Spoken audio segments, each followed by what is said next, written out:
à personne dépositaire de l'autorité publique. Et je dis tout de suite que c'est un chef de poursuite qui ne tient pas la route, puisque cette qualification suppose que l'outrage ait été adressé directement à la personne concernée, selon une jurisprudence constante française.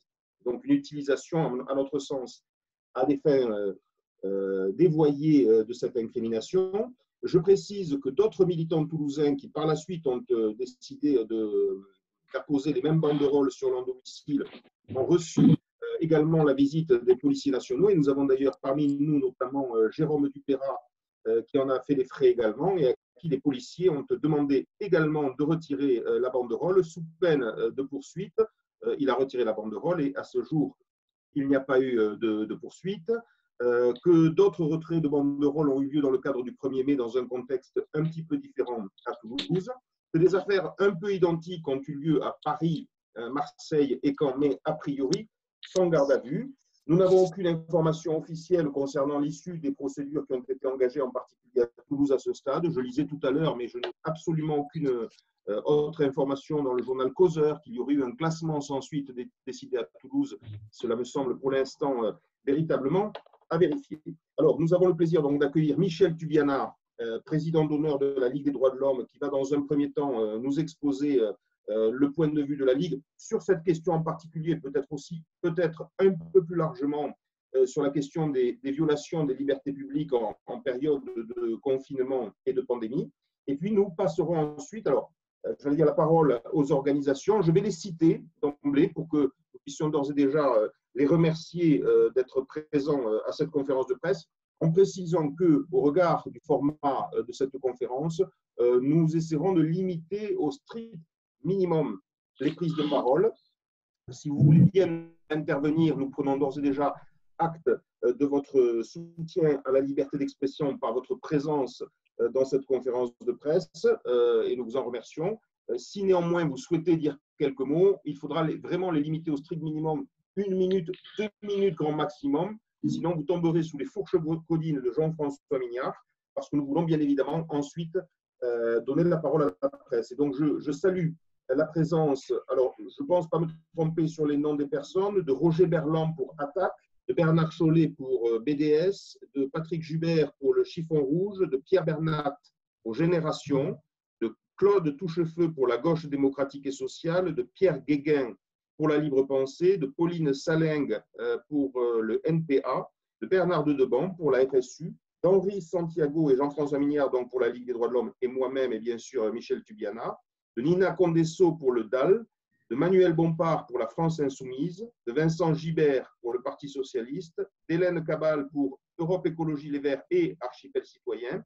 Je ne sais pas si le représentant de la CGT qui devait être présent, oui, il est présent, est venu, donc je le salue également. Et je rappelle, donc il y a Jérôme Dupeyrat qui a reçu la visite des policiers. Et puis nous avons aussi la présence de Francis Fourcou, documentariste, qui se propose de faire un documentaire précisément sur cette question. J'en ai terminé pour l'instant. Je vais donc donner la parole à Michel Tubiana et à la suite de quoi nous distribuerons la parole. Michel, tu as la parole. Merci, bonjour à tous.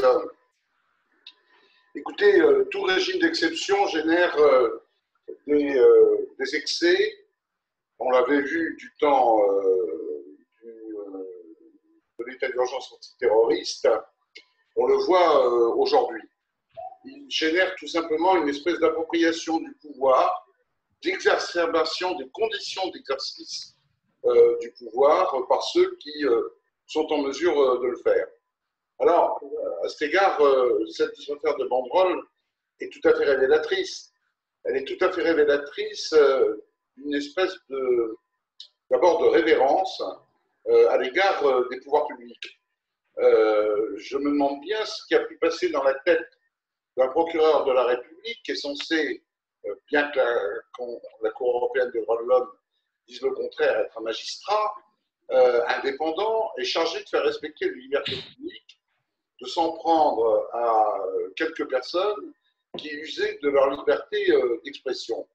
Alors j'entends bien qu'il existe une législation sur l'affichage, mais en l'espèce, travestir cela au travers de la législation sur l'affichage me paraît tout aussi excessif et constitue un détournement de pouvoir que l'usage de l'incrimination pénale qu'a évoqué tout à l'heure Pascal. Et alors, à partir de là, on voit fleurir une tentative de faire taire. À Paris, nous avons eu connaissance d'un militant syndicaliste qui, sur la place des Fêtes, a seul, sans personne autour de lui, le 1er mai est descendu faire sa promenade autorisée, mais revêtu du drapeau de son syndicat. Bilan de l'opération, il a écopé de 2 PV parce qu'on lui a dit que c'était une manifestation et qu'il n'avait pas l'attestation adéquate, l'autorisation adéquate pour le faire.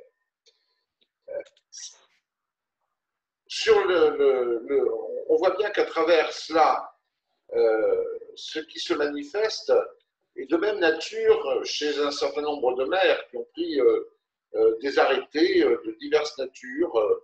Il y a un peu un inventaire à l'après-vert, l'interdit d'aller à 100 mètres de chez soi, il faut acheter 2 baguettes et pas une seule, etc., etc.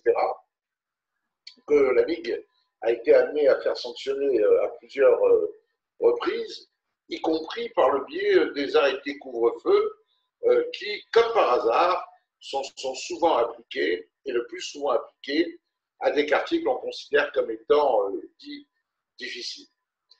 Enfin, et pour ne pas faire trop long, dans le cas précis de Toulouse, je voudrais insister sur un point.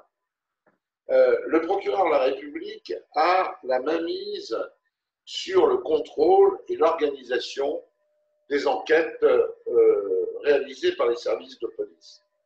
On ne saurait donc exclure de quelque manière que ce soit la responsabilité de ce magistrat dans les mesures qui ont été prises à l'encontre de ceux et celles qui ont affiché des banderoles.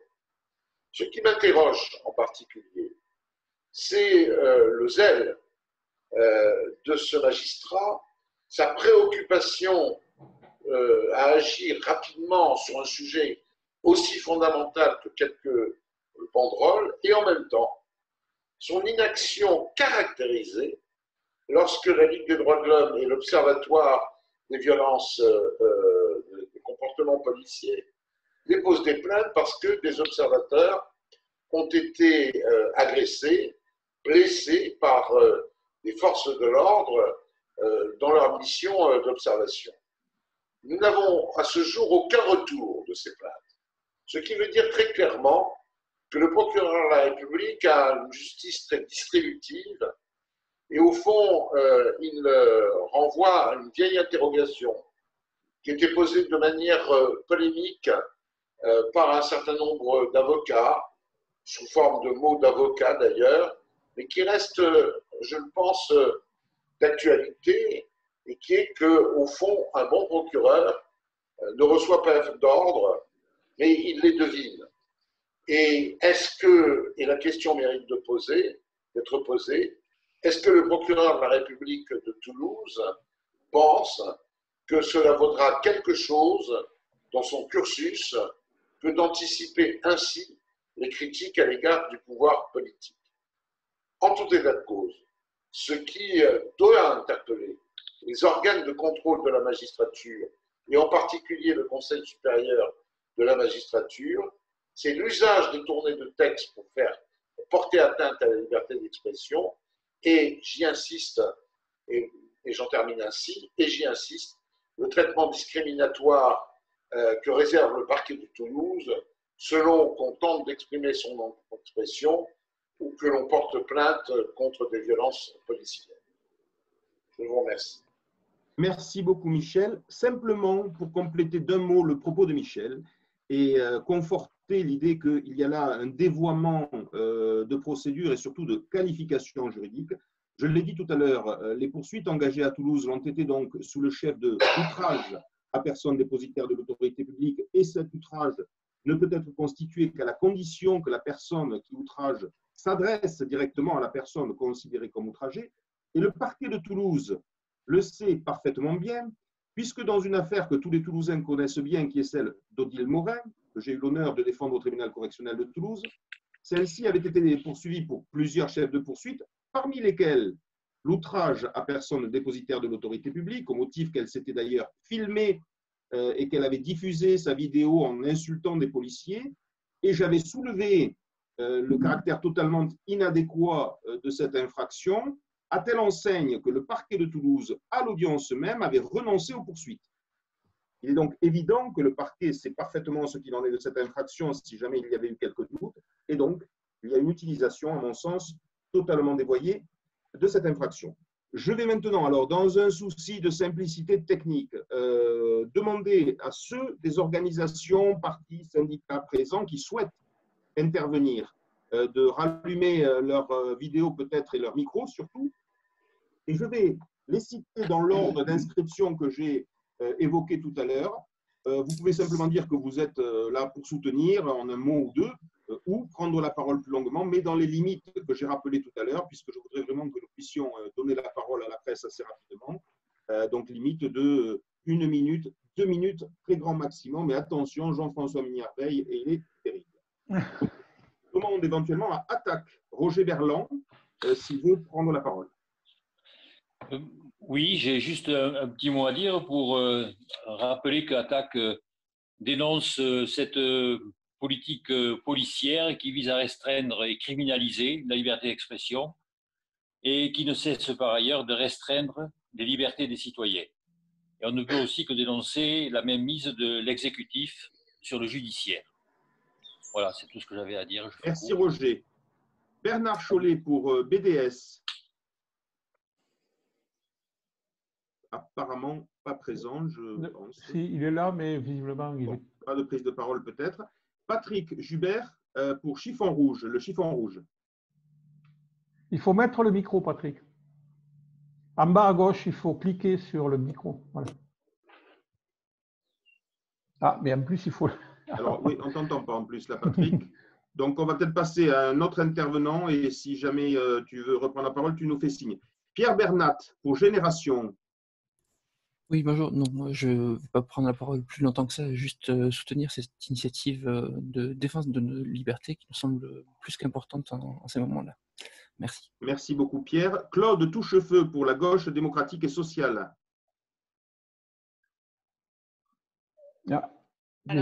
Ah, ça y est. C'est bon. Bon, Claude, on t'entend? On t'entend, on ne te voit pas. OK. Non, le soutien entier de GDS, d'abord aux personnes concernées, mais aussi plus globalement, en voyant parce que la répression du mouvement social, la criminalisation du mouvement social, c'est un mouvement qu'on voyait déjà arriver. Et donc, c'est pas l'état d'exception, l'état sanitaire, l'état d'urgence ne justifie en rien. Déjà, il y a beaucoup de choses qu'on pourrait dire sur l'état d'urgence, mais ne justifie en rien, là, le fait de reprocher l'expression publique sur la voie publique sans propos diffamatoires, mais une question qu'on se pose pour beaucoup, tous, sur le virus du libéralisme qu'incarne Macron. C'est un discours tout à fait politique et pas du tout injurieux, mais bien une question politique qui était posée sur la voie publique et il faut défendre cette liberté absolument. Merci beaucoup, Claude. Pierre Guéguin pour la libre pensée. Oui, bonjour tout le monde. Je voudrais pour la libre pensée donc affirmer qu'avec vous tous et vous toutes, on condamne et on demande l'abandon des poursuites engagées. C'est une atteinte intolérable à la liberté d'expression, à la liberté d'opinion. En ce sens, c'est une atteinte aux valeurs fondamentales de la République, de la démocratie républicaine. Alors, je voudrais juste dire une petite chose, c'est qu'après le coup d'État permanent de la Ve République, qu'instaurent les institutions de la Ve République, on peut se poser la question légitimement. Là, aujourd'hui, c'est maintenant l'état d'urgence, je veux dire permanent, qui est en train de s'instaurer. L'état d'urgence permanent, maintenant, il nous annonce donc jusqu'au 24 juillet l'état d'urgence sanitaire. L'état d'urgence sanitaire est, je dirais, une aggravation encore des dispositions concernant l'état d'urgence tout court. Et bien entendu, il y a une inquiétude, c'est que tout cela renforce un exécutif qui aujourd'hui est réduit à sa plus simple expression. Il suffit de regarder les résultats du premier tour, regarder les résultats de LRM dans tout ce qui a été acquis. Ils sont à la queue leu avec, je crois, 1,65% des voix. Donc un exécutif affaibli qui joue la carte contraire, qui est de renforcer son autoritarisme, de renforcer l'exécutif, le pouvoir de l'exécutif, et de renforcer encore le caractère godillot du Parlement. Donc voilà, c'est la question qui se pose aujourd'hui. Jean-Michel Toubiana, à juste titre, a fait référence à la loi antiterroriste de 2015. Il y a des affinités avec les lois qui sont adoptées. On se demande pourquoi il crée de nouvelles lois alors qu'il y a déjà des lois préexistantes. Je pense au Code de la santé publique avec l'article 31-31. Je pense au Code des collectivités territoriales avec l'article 21. Voilà. Merci Pierre. Pauline Salingue pour le NPA. Oui, bonjour à tout le monde. Pour commencer par peut-être une petite précision là sur ce que tu disais tout à l'heure concernant l'abandon des poursuites. C'est ce qu'aurait dit le procureur à une journaliste de France 2. Donc peut-être que les journalistes ici présents en sauront plus. En tout cas, les habitants de la colocation n'ont eu aucune nouvelle directe de la part du parquet ou alors du commissariat. Ensuite, pour appuyer comme quoi c'est vraiment très grave ce qui s'est passé, c'est qu'ils ne se sont pas contentés de demander d'enlever les banderoles et de mettre les personnes en garde à vue. C'est que lors des interrogatoires, ça a été très loin. Ça a été concernant leurs relations politiques, la présence éventuelle de personnalités politiques dans la maison. Donc, on voit quand même qu'il y a un travail d'enquête de terrain pour pister des militants, pour pister des personnes qui osent afficher leurs opinions. Et je crois qu'on a été au courant d'une partie des affaires, mais qu'en vérité, il y a sûrement eu beaucoup d'autres incidents qu'on ne connaît pas encore. La deuxième chose à souligner, c'est que face à cette répression scandaleuse, lamentable et totalement infondée, on a quand même une réaction unitaire locale qui, selon moi, est très importante et qu'il faudra poursuivre, notamment après le déconfinement. Et aussi, on a eu quand même un élan de solidarité très important de la part de la population des quatre coins de la France, avec plus de 500 personnes qui nous ont envoyé des photos, des vidéos. Je crois que c'est aussi encourageant pour la suite.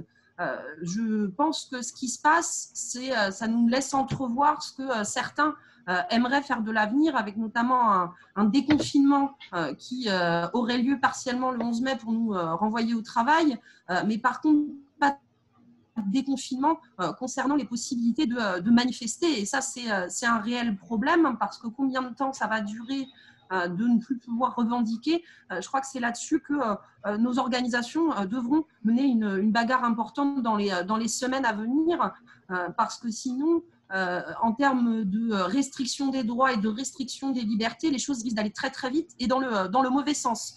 Je pense que c'est ça le message qu'il faut passer, et que concernant notre droit à manifester, y compris en respectant les distances de sécurité, les gestes barrières, c'est quelque chose que doivent défendre nos organisations et que j'espère qu'on mettra en place dans les semaines à venir à partir du déconfinement du 11 mai. Sinon, malheureusement, ce genre de choses risque de se reproduire et beaucoup de militants ou alors simplement des personnes qui osent exprimer leur opinion risquent de se retrouver en garde à vue, voire même au tribunal. Voilà. Merci beaucoup, Pauline. Bernard de Deban pour la FSU. Oui, donc je pense effectivement pour aller vite, parce que Jean-François Tortajada parlera plutôt au nom de nos deux organisations sur le plan syndical, FSU et CGT. Juste insister sur ce que vient de dire Pauline, parce que ça me semble être, je pense, la chose la plus importante dans la période, c'est que ce qu'on voit là, c'est effectivement ce qui laisse préfigurer quelque chose qui serait la négation ou la disparition de la possibilité de s'exprimer et surtout de manifester et de revendiquer. Je pense que c'est là l'enjeu, et que donc les réactions que nous avons, dans lesquelles la FSU s'implique totalement, sont effectivement doivent être de haut niveau, et faire en sorte qu'on ne baisse pas la tête et qu'on montre qu'on sera toujours présent et qu'on n'arrêtera pas de revendiquer et de manifester. Merci beaucoup Bernard. Nina Condesso pour le DAL. Oui, bonjour. Évidemment, le DAL partage ce constat et dénonce ces censures, ces tentatives de censure répétées. Juste à titre anecdotique, Je voudrais rajouter un fait qui s'est passé auprès de nos militants. Le DAL organise tous les samedis à 20h des manifestations aux fenêtres pour continuer à faire vivre les revendications sur le droit au logement. Et le 28 mars, la manifestation du 28 mars, on a un de nos militants qui avait affiché à sa fenêtre une banderole sur laquelle il avait écrit « Sanguin saturé, moudingue sans lave les mains 5 fois par jour ». Le lendemain, la police municipale est venue leur demander donc, de retirer cette banderole en justifiant simplement en disant voilà, c'est ordre de l'état-major. Donc ils n'ont pas été arrêtés, ils n'ont pas été mis en garde à vue, mais on leur a quand même demandé de retirer leur banderole. Voilà, je vais rajouter cette anecdote. Merci beaucoup Nina. Manuel Bompard pour la France Insoumise. Oui, bonjour à toutes et tous. Merci à la Ligue des droits de l'homme d'avoir pris cette initiative. Donc, bien évidemment, la France Insoumise apporte à la fois son soutien aux personnes qui ont été visées, mais condamne aussi très fermement ces gardes à vue, ces intimidations et de manière plus générale, toutes ces remises en cause des droits et des libertés dans cette période qui ont été évoquées en introduction par Michel Tubiana. Je crois que c'est très important de dire que c'est pas parce qu'on est dans une période d'urgence sanitaire que ça nécessite que la démocratie, la liberté d'expression soit aussi confinée. Et que, au contraire, parce qu'on est dans cette période de confinement et que donc les modalités d'expression des désaccords politiques, de la contestation sont plus difficiles, la liberté d'expression reste sans doute la seule qui nous permet encore aujourd'hui d'exprimer des désaccords et donc elle doit être plus que jamais préservée. Je pense que ça participe de la même logique que la mise en œuvre et la prolongation de cet état d'urgence sanitaire, c'est-à-dire cette idée que dans cette situation, il faudrait mettre entre parenthèses la démocratie. Et je pense que c'est une grave erreur. Je voudrais rappeler au président de la République qui a dit que nous étions en guerre, que, y compris pendant la Première Guerre mondiale, la démocratie continuait à fonctionner, le Parlement continuait à fonctionner, le contrôle de l'exécutif continuait à fonctionner. Et donc, c'est très important qu'il y ait cette vigilance des organisations politiques, syndicales, associatives, pour faire en sorte que dans cette période, la liberté d'expression, nos droits, nos libertés soient préservés. Et donc, la France Insoumise s'associera à toutes les initiatives que nous pourrons prendre sur le sujet. Merci beaucoup. Merci beaucoup, Manuel. Pour le Parti socialiste, Vincent Gibert. Oui, bonjour à toutes et tous. Merci encore à la Ligue des droits de l'homme pour cette initiative que nous saluons parce qu'elle permet d'alerter sur la question des libertés individuelles dans une période dont on le sait qui est particulière à cause de ce virus dans lequel chacune et chacun est obligé et fait le choix en responsabilité d'être confiné. Et donc, dans cette période particulière, les libertés individuelles doivent être particulièrement préservées parce que la démocratie s'exprime sous des formes différentes, mais elle doit pouvoir continuer à vivre, y compris dans cette situation. Et puis, je pense que le travail que nous aurons à faire, il est aussi sur les moyens du contrôle à la sortie de ce confinement. Et je dirais simplement un mot là-dessus, notamment sur l'application Stop Covid qui avait été évoqué et qui est encore sur la table aujourd'hui, qui pour nous représente une grave potentielle remise en cause des libertés de chacun, puisque même si le projet est d'avoir quelque chose sur la base du volontariat, on le sait, à partir du moment où il y a un volontariat et une possibilité, notamment pour les entreprises, de demander une certaine forme de contrôle de leurs salariés, alors qu'elle soit obligatoire ou suggérée, c'est potentiellement un grave danger pour notre démocratie. Donc en plus de tous les points qui ont déjà été évoqués, je voulais souligner l'inquiétude qui était la nôtre de ce point de vue-là. Donc j'espère que nous saurons continuer à mener ce combat ensemble. Merci beaucoup Vincent. Pour Europe Écologie Les Verts et Archipel Citoyen, Hélène Cabane. Oui, bonjour à toutes et tous, vous m'entendez? Oui, on t'entend bien. Parfaitement. Merci de l'invitation et nous soutenons aussi cette initiative. Vous avez été signataire de la tribune qui a été lancée par le Ligue des droits de l'homme de Toulouse. Et donc, ce que nous voulions rajouter, c'est de dire qu'effectivement, on est dans une situation sanitaire tellement particulière avec des droits déjà et des libertés qui ont été restreintes, notamment de déplacement, que ce n'est pas l'occasion, en plus, de restreindre cette liberté d'expression qui est essentielle et qui est un des piliers de notre démocratie. La seule chose que je voulais rajouter, pour ne pas être plus longue, c'est que cette garde à vue, en plus, est d'autant plus inquiétante, nous trouvons, parce qu'elle cherche en fait à intimider la population, alors que nous sommes dans une période où un grand débat s'ouvre. Et ce débat s'ouvre sur la société dans laquelle nous voulons vivre demain. Donc, il est important que toute citoyenne et tout citoyen puisse s'exprimer librement sur la société dans laquelle il a envie de vivre demain. Donc, il faut faire particulièrement attention à ces dérives. Merci. Merci beaucoup, Hélène. Je ne pense pas que notre ami de la CGT nous ait rejoint, Jean-François. Et Jean-François Tortajada qui doit être là. Je suis là. Jean-François. D'accord. Alors vas-y, Jean-François, c'est à toi. Je suis là. Moi, ce que je voulais dire, c'est que, bien sûr, quand on passe le dernier, c'est facile, puisqu'on dit qu'on soutient, on est entièrement d'accord avec tous les intervenants précédents, et ce qui est le cas, c'est pas que de la formule. Ce que je pourrais rajouter quand même, c'est que cette attaque contre les libertés, elle est quand même antérieure avec les Gilets jaunes, elle est antérieure depuis l'état d'urgence de 2015, et elle est antérieure avec des militants, des dizaines de militants qui sont sanctionnés dans l'exercice de leur mandat syndical. Ce qu'il faut dire peut-être, c'est qu'on voit bien qu'au-delà de l'état d'urgence sanitaire, c'est les propos employés à plusieurs reprises par Macron d'état de guerre, et donc il va au-delà de l'état d'urgence, qui aujourd'hui justifie aussi un certain nombre de dérives, notamment celles qu'on est en train de dénoncer. Mais ce ne sont pas que les seules dérives, puisqu'aujourd'hui, à partir de la casse du droit du travail et l'instauration des nouvelles instances de représentativité du personnel, les CSE, moi je rends hommage à tous les militants syndicaux qui se battent depuis 2 mois pour faire respecter le droit, la protection des salariés et les conditions de travail, parce que justement, ils utilisent la casse du code du travail et ces nouvelles instances pour ne pratiquer que de l'information et encore, et passer outre toutes les recommandations et les revendications des salariés. Donc, c'est un phénomène global auquel on est confronté aujourd'hui.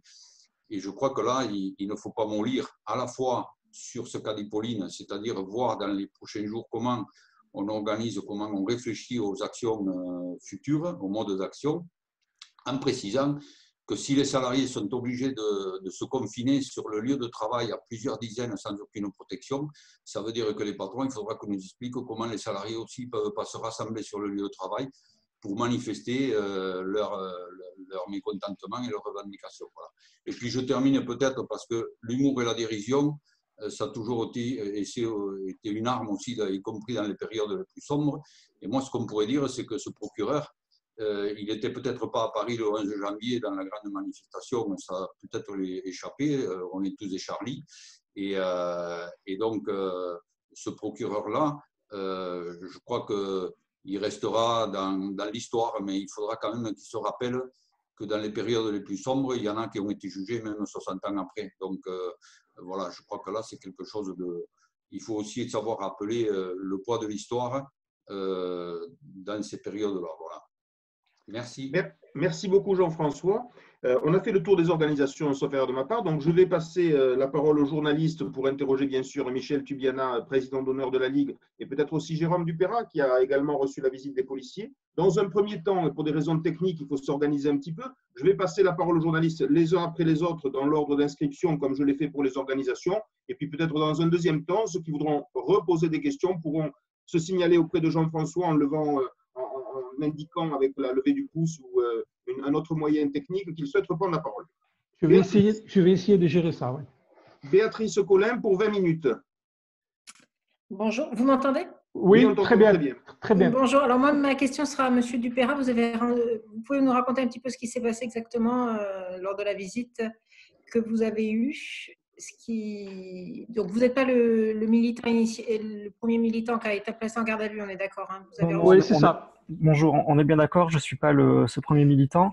Suite à ce placement en garde à vue de la première militante, j'ai affiché à mon domicile une banderole qui reproduisait le slogan « Macronavirus, à quand la fin ?», ainsi qu'un message de soutien à la militante qui avait été placée en garde à vue.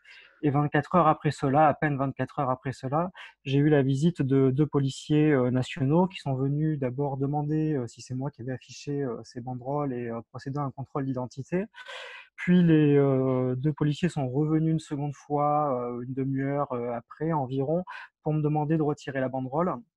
Leur demandant ce qu'il se passerait si je ne retirais pas la banderole, ils m'ont dit qu'ils me conduiraient en garde à vue au motif donc de l'outrage au président de la République, tout en m'indiquant de leur propre aveu qu'à leur connaissance, ce motif-là n'était plus valable dans le droit français. Les 2 policiers, pour tout dire, étaient très gênés de leur venue et de ce qu'ils faisaient. Obéissance aux ordres, etc. Je passe là-dessus. Les bon, suite à ça, j'ai décidé de retirer la banderole. Et comme l'indiquait Pascal Nakache au début de la conférence de presse, ça en est resté là à ce jour. Voilà, bon, je m'étonne et je m'inquiète surtout d'une telle instrumentalisation du droit et des missions de la police à des fins clairement de répression de la liberté d'expression et même de répression politique, on pourrait dire. Je ressouligne aussi, je me permets, puisque j'ai la parole, ce que disait Michel Toubiana sur la disproportion entre ce type de comportement et l'absence de réponse à des plaintes de militants de la Ligue des droits de l'homme, de membres des observatoires des pratiques policières qui ont été blessés par la police ces derniers mois, qui ont déposé plainte et de plaintes qui restent sans suite jusqu'à ce jour.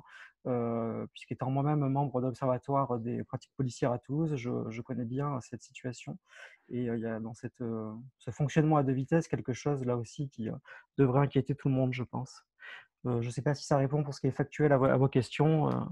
Oui. Je peux détailler si besoin. J'ai une question pour Maître Nakache. Vous avez écrit une lettre, la LDH a écrit une lettre qui visait le procureur, entre guillemets, visait, s'entend. Est-ce que vous avez fait une demande auprès de lui pour avoir des réponses ou pas du tout? Enfin, comment, en termes judiciaires ou juridiques, je ne sais pas si ça se fait, mais est-ce que vous avez...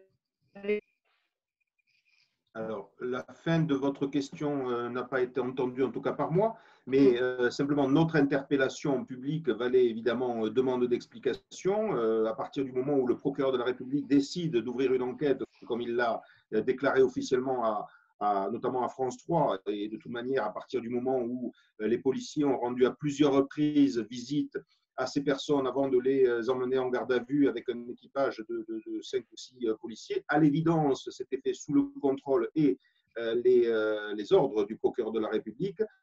Il ne nous a évidemment apporté aucune information. Alors, il a, dans un premier temps, déclaré à certains médias que l'enquête se poursuivait. Comme je le disais tout à l'heure, j'ai lu peu de temps avant cette conférence, dans un seul journal d'ailleurs, le journal Causeur, qu'il y aurait eu un classement sans suite. Je suis dubitatif. Je n'ai vu cette information confirmée nulle part, mais dans tous les cas, notre interpellation vise précisément à dénoncer une décision qui nous paraît totalement inacceptable sur le plan juridique et sur le plan des libertés. Et nous n'avons à ce jour, malheureusement, à nouveau, aucune réponse du procureur de la République. Et de votre côté, vous n'avez pas vous pouvez pas, en termes d'abus de pouvoir, ou je ne sais pas comment on peut dire, est-ce que vous avez possibilité de saisir le Conseil supérieur de la magistrature, ou est-ce en tout cas vous avez le désir de le faire? Je vais peut-être laisser la parole à Michel Toubiana sur cette question. Comme vous savez, la saisine du Conseil supérieur de la magistrature est uniquement possible en matière disciplinaire et on ne peut pas suivre cette procédure. Mais ce que je voudrais souligner, c'est que le Conseil supérieur de la magistrature n'a pas besoin d'être saisi. Il peut et il doit s'autosaisir dans un certain nombre de cas lorsqu'il a connaissance de faits qui peuvent engager la responsabilité disciplinaire de tel ou tel magistrat. Ce que je constate, c'est qu'un certain nombre de faits se sont produits au regard de l'enquête qui a été diligentée, comme au regard de l'inaction du parquet dans le domaine des violences policières. Il appartient au Conseil supérieur de la magistrature de faire son travail. Merci beaucoup, Michel. Béatrice, vous voulez poser une autre question? Non, je passe la parole à mes collègues. Merci. Merci beaucoup. Pour France Bleu Occitanie, Mathieu Ferry.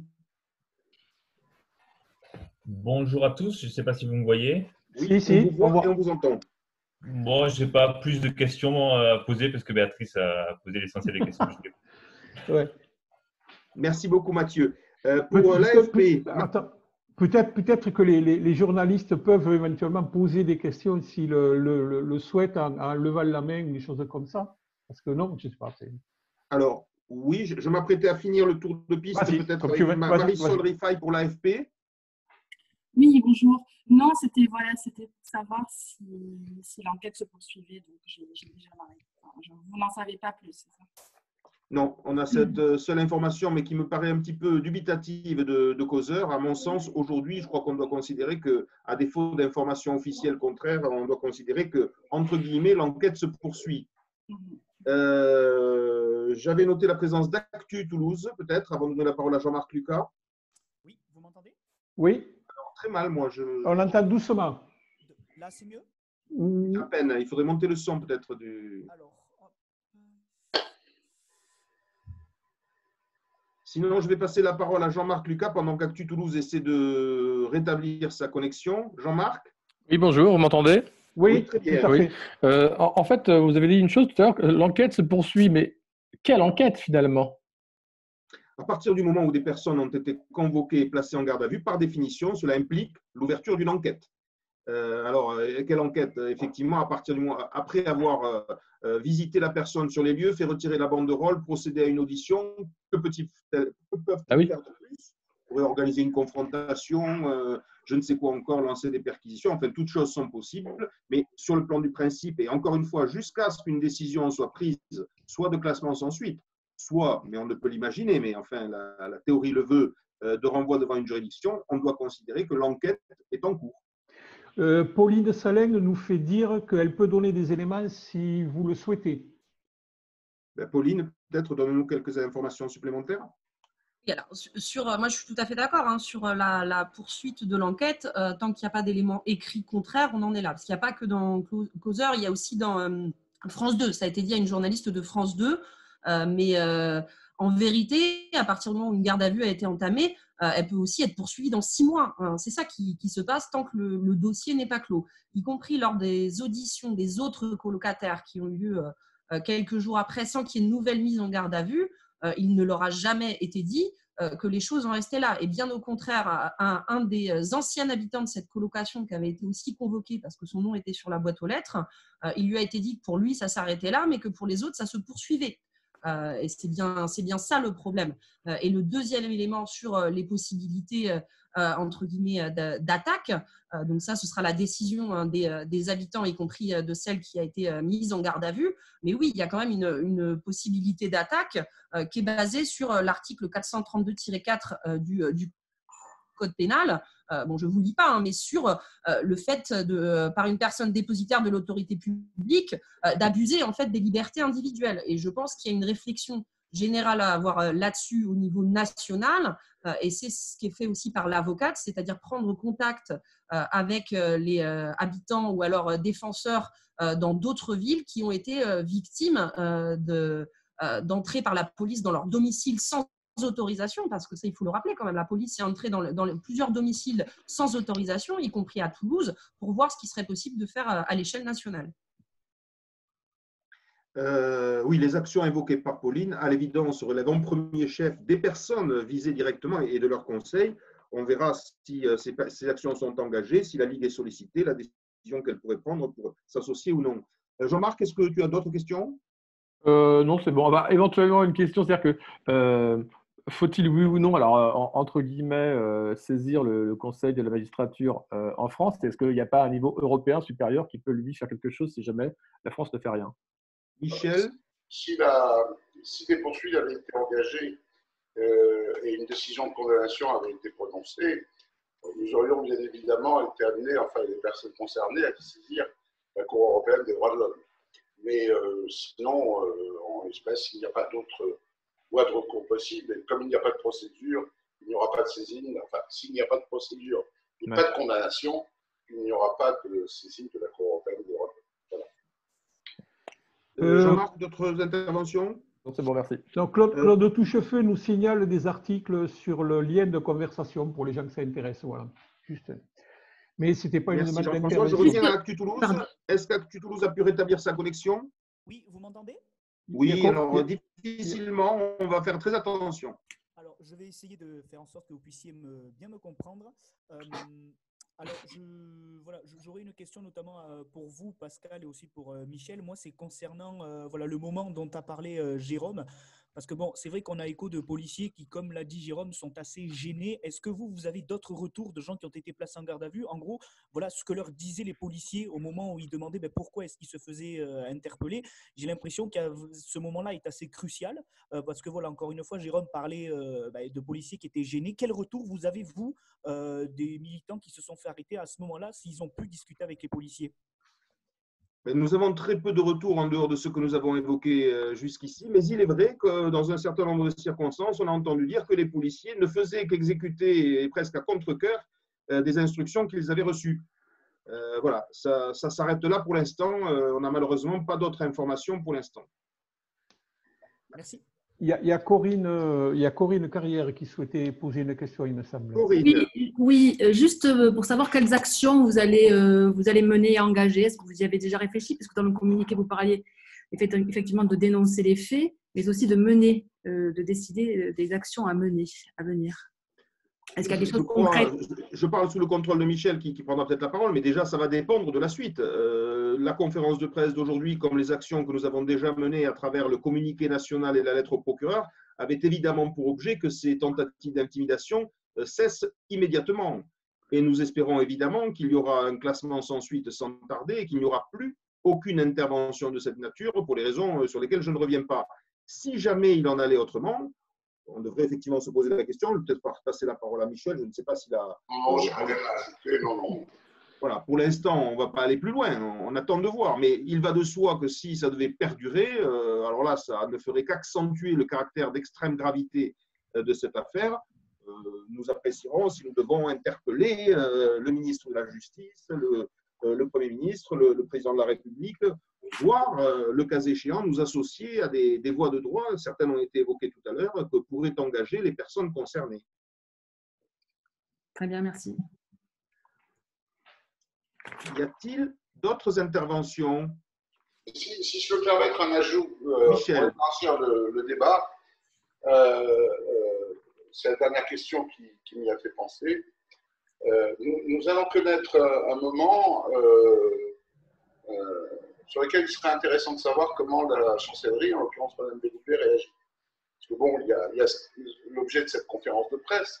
J'ai évoqué les arrêtés des maires que la Ligue a été contrainte de faire sanctionner dans un certain nombre de cas, alors que c'était normalement le travail du ministère de l'Intérieur. C'est une chose qui est à noter. Hein. C'est-à-dire que, de manière historique, le ministère de l'Intérieur s'est retrouvé d'accord avec la Ligue des droits de l'homme dans un certain nombre de procédures contre des arrêts ubuesques ou dangereux des maires. Il y a un autre domaine qui touche aussi aux libertés individuelles. C'est la manière dont les gens ont été verbalisés. Vous avez vu le nombre impressionnant de procès-verbaux qui ont été dressés. Et ces procès-verbaux vont faire l'objet, pour un certain nombre d'entre eux, et la Ligue a diffusé un vade-mecum que vous trouverez sur son site là-dessus, de recours. Or, ça veut dire qu'on va se retrouver face à un contentieux de masse.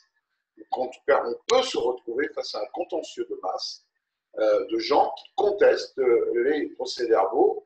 Et on sait que les policiers, peu au fait des choses ou abusant de leur pouvoir, se sont livrés à un certain nombre de verbalisations du style « mais vous avez le droit d'acheter ça, mais pas ça », etc., tout à fait hors normes et hors même les règles de l'état d'urgence. Et il sera donc extrêmement intéressant quand à l'appréciation, pour porter une appréciation sur l'attitude de la chancellerie, de voir les moyens que la chancellerie mettra pour traiter ce contentieux de masse, qui s'annonce être un contentieux de masse.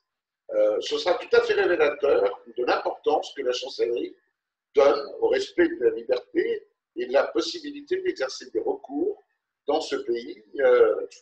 J'entends bien que c'est un sujet qui est un peu annexe par rapport à celui qui nous préoccupe, mais je voudrais attirer l'attention de tout le monde parce que comme ce contentieux va être généré de manière diffuse devant de multiples juridictions en France, géographiquement parlant, il risque de passer inaperçu, alors que je vous assure que, en dehors de la question de la récidive, qui juridiquement pose un certain nombre de problèmes, des amendes à 135 € quand on a un salaire de 1 300 €, vous entendez bien ce que ça représente pour la vie des gens.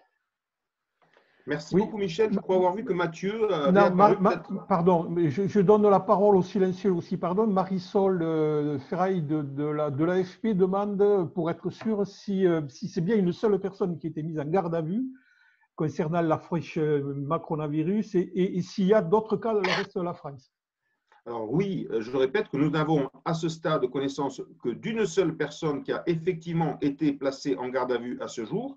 Et pour le reste, que ce soit d'ailleurs à Toulouse ou dans d'autres villes de France, il y a eu des interventions de police, des demandes de retirer des banderoles, des menaces de placement en garde à vue. Jérôme Dupéra l'a évoqué tout à l'heure.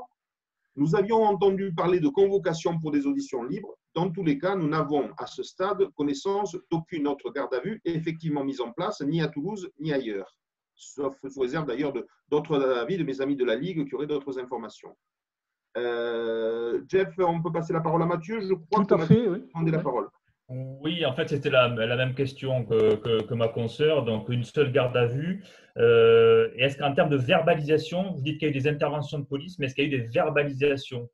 Non. À notre connaissance, dans tous les autres cas, les policiers qui se sont présentés ont demandé, entre guillemets, enjoint aux personnes de retirer leur banderole sous peine d'être convoquées en garde à vue. Je crois que c'est ce que nous expliquait tout à l'heure Jérôme. Mais il n'y a pas eu, à ma connaissance, de verbalisation. Et encore une fois, je parle sous le contrôle des autres personnes présentes. Juste une petite information quand même, elle est un peu annexe, mais néanmoins, elle donne une idée du climat. Une information que nous avons reçue, c'est qu'à Caen, ce sont des policiers municipaux qui se sont présentés pour enjoindre de retirer une banderole qui portait une inscription du style « de l'argent magique, il y en a, il en faut pour le service public ». Ce qui donne une idée de la conception de la liberté d'expression qui peut poindre aux quatre coins de la France. Mais mis à part les verbalisations, est-ce que vous avez chiffré le nombre d'interventions policières sur Toulouse du coup? Sur Toulouse, à ma connaissance, et encore une fois sous le contrôle, il y a eu 2 interventions policières. L'une sur la première dont nous a parlé Pauline, qui concernait une colocation dans laquelle une personne a été placée en garde à vue, celle de Jérôme Dupéra. Et sauf erreur de ma part, je n'ai pas connaissance d'autres interventions, sous réserve naturellement de ce dont on a parlé également concernant le 1er mai, où tout un tas de banderoles qui avaient été affichées ont été retirées par de solides équipages policiers. Jérôme. Non, pardon, j'allais simplement mentionner effectivement le 1er mai, puisqu'on a des témoignages de policiers, il semblerait la municipaux et nationaux, mais ce que tu viens de dire, qui sont venus retirer des banderoles sur une place toulousaine, et il y a eu des contrôles d'identité, d'après ce que je sais, mais je ne sais pas s'il y a eu des verbalisations ou pas. À notre connaissance, la connaissance de la cellule de veille que fait fonctionner la LDH pendant la période, il n'y a pas eu, semble-t-il, de verbalisation. Voilà, hein, mais tout ça reste à confirmer dans la mesure où c'est très compliqué de faire circuler l'information, puisqu'effectivement, le processus de confinement empêche que les choses fonctionnent de ce point de vue-là. Ok, merci. Y a-t-il d'autres souhaits de prise de parole? Il y a là Jean-François pour la CGT qui souhaiterait dire 2 mots. Jean-François. Tordajana. Oui, moi, ce que j'écoute bien sûr la conférence de presse sur le sujet que nous traitons, mais simplement, je me permets de l'élargir un peu comme je l'ai fait tout à l'heure pour dire que quand même, dans la période, il faut aussi savoir qu'on a des fonctionnaires territoriaux de l'État qui ont été menacés, auxquels on a refusé le droit de retrait et qui ont été menacés de sanctions parce que par rapport à leurs obligations de fonctionnaires. Donc, il y a toute une dérive derrière qui n'est pas qu'une affaire uniquement de la banderole. La banderole, elle est symptomatique de ce climat qui est en train de régner et qui sont en train de faire peser pour préparer leur sortie et refaire tourner la machine à dividendes. Donc, je dis ça. Pourquoi? Parce que on va voir le 11 mai, la reprise dans les écoles, on va voir ce que pourront faire, Bernard pourrait en parler, les professeurs, hein, comment on va respecter leurs droits et leurs droits de retrait.